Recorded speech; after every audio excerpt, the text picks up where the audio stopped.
Our biggest client is threatening to end her contract with us, Rachel's boss said. She sat at her desk with her hands folded together. They can leave, Rachel said. They're a nightmare to work with. I don't think so, her boss grimaced. They're important to our agency, so we have to do all we can to make them happy. She looked at her. I'm taking you off the contract and putting Phil in your place. Why? Rachel demanded. I've worked my butt off. They don't want to work with you, her boss interrupted her. You're our top talent, but a lot of the clients have issues with you. I'll have you work with Bosco instead. I see, Rachel said, clenching her teeth. Bosco was the kind of company that the junior agents serviced. Putting Rachel on this contract was akin to demoting her. A surge of anger filled her body. She had serviced a larger client for the past 2 years, and she had bent over backwards to meet their demands. She stormed to her office. Her assistant scanned her face and wisely stayed silent. Rachel was well aware that the staff feared her, but she didn't care. Once inside her office, Rachel buried her fingers in her hair. The image of her rival floated in her head. Phil was probably gloating over her loss. Somehow she knew he was behind this. Her colleague was good-looking and charmed everyone around him. Right from the start, Rachel saw past this shiny act. But with the big client under his belt, he would soon outperform her at the ad agency. Rachel blinked back her tears. All she worked for was now flushed down the toilet. She rummaged through her drawer and found some alcohol. Lately, she'd reached for the spirit more often, and she welcomed the burning sensation in her throat. Another problem niggled at the back of her mind. She picked up her phone and checked to see if her husband Brad had responded to her messages. But there was nothing. They had a fight the night before, and it appeared that he was still mad at her. 5 p.m. rolled around, although Rachel was ready to leave work hours ago. Her emotions were all over the place, and even the assistant stayed away from her due to her emotional instability. When she was heading home, a car suddenly cut in front of her. She slammed on her brakes and leaned into the car horn. Anger clouded her vision. She pressed the gas pedal and maneuvered around the offending car. As she was about to pass the car, she rolled down her window and let out a string of curses. But as she was shouting, she caught sight of a frightened child at the back seat. She quickly rolled up her window and sped away. What was going on with her? The driver had mistakenly cut Rachel off, but her reaction was beyond normal.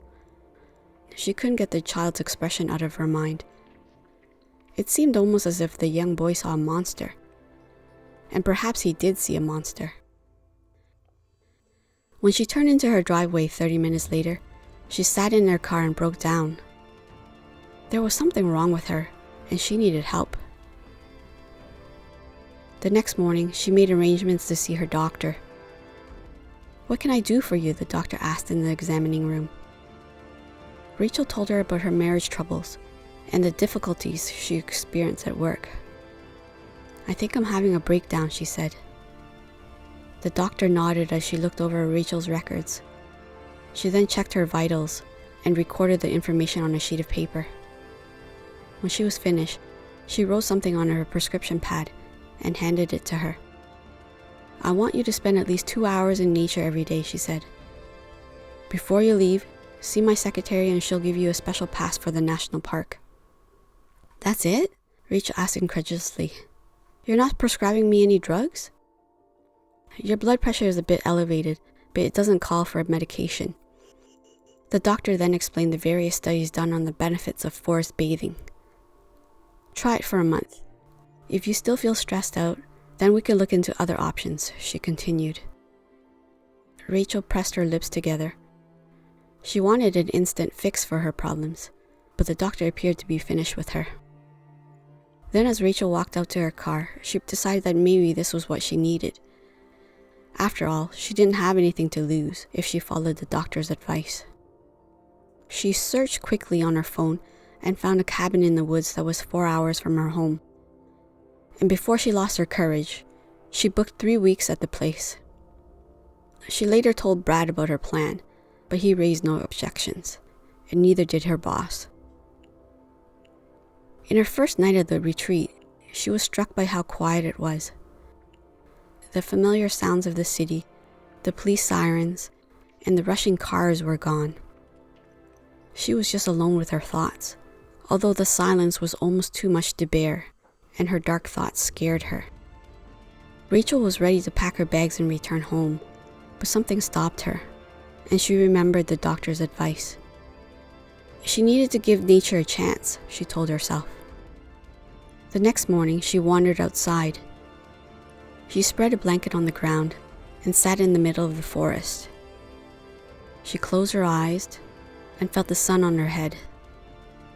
A soft breeze brushed across her skin, and the sound of birds chirped in the trees overhead. She took a deep breath and exhaled, and as she did this, her heart slowed to match the rhythm of her surroundings. Over the next 7 days, she sat on the forest floor. She felt more at ease, and her thoughts touched on the different aspects of her marriage and career. By the end of the week, the insights came to her, causing gentle tears to roll down her cheeks. She was excellent at her job, but she hated it. This was actually the source of her pain. And for the first time, she understood that she had allowed her career aspirations to corrode her happiness and her marriage. She returned to the cabin then and picked up her phone to call Brad. "What's wrong?" he asked, surprised to hear from her. "I'm just calling to tell you I love you," she said. Her voice began to crack. "I played a big part in the difficulties we've experienced lately, and I won't hold it against you if you want to call it quits." Rachel held her breath as she waited for his response. He was silent for a moment, and then after he recovered from his shock, he said, "I love you too, and no, I don't want to call it quits." She released her breath in a rush. "Things are going to change for the better," she promised him. Rachel invited Brad to the cabin, where they rekindled their love for one another. By the time her retreat was finished, she made a decision to quit her job and pursue a more simple life. And in their spare time, she and her husband spent more time together, hiking the national parks and enjoying the peace and tranquility that it offered. What did you guys think of the story? Please comment in the comment section below.